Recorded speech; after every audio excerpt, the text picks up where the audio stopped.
Araw sa lahat. Again, this is JM from Crazy Mods Philippines. So for today's video is, ano ba yung mga dapat natin gawin pagka maabutan tayo ng malakas na ulan sa kalsada and mahina ang light output natin. Siyempre, unang-una natin gagawin is suminto tayo.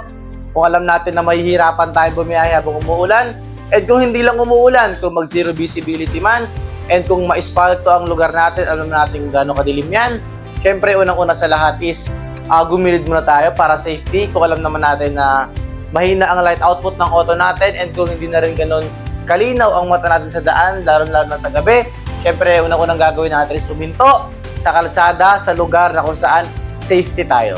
At syempre, bukod sa paghinto sa mas safety na lugar, sa mga hindi nakakaalam dyan is meron na rin po tayong mas malakas na light output kaysa po sa mga stock ninyo. Kung naka-halogen type pa po kayo and kung naka-LED type pa po kayo, is meron na rin mas pinalakas dyan.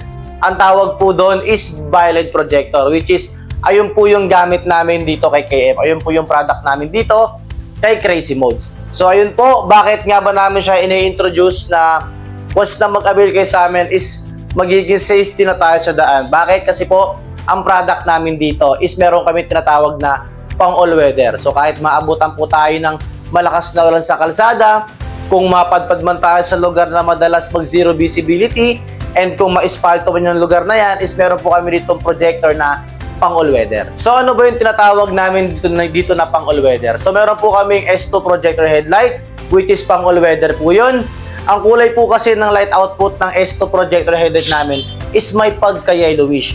Kaya kahit dumaan po tayo sa maulan na lugar, and kung maabutan man tayo ng bagyo, huwag naman sana, ay kung dumaan man tayo sa zero visibility, is tatagos pa rin po ang light output nun. So bukod po sa S2 projector headlights, meron din po kami ditong fog lamp. So ang fog lamp po namin dito is violet projector na rin siya. Yes, built-in, and meron po kaming dalawang kulay. Meron kaming pure white and meron din po kaming pure yellow. So ang pure yellow po is malaking tulong po talaga to para sa mga mahilig mag-out of town or bumiyahe sa probinsya, tapos madalas naaabutan ng ulan and madilim na kalsada. Malaking tulong po ang fog light namin. Gawa na, yun nga, pang all-weather siya and laser type na rin siya. So kahit na maabutan man tayo ng ulan and mafog yung lugar natin, ayan, tatagos pa rin po ang light output niyan. Bakit?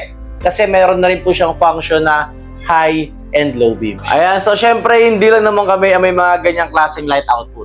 Yes, malakas yun sa amin, pero meron din ibang shop, online shop, na merong mga ganong klaseng kulay ng light output, which is ang pang all-weather po namin dito. Pero syempre dapat pipiliin pa rin po natin yung pang matagalan and yung quality na product. So nabanggit na natin yung mga tips na pwede natin gawin. And syempre kung wala pa naman tayong na-avail na ganong klaseng product, like na sinasabi ko ngayon, is mas maganda po siguro is kung alam naman natin na umuulan and mabagyo, is wag na lang po muna tayong bumiyahe, lalong-lalo na sa gabi.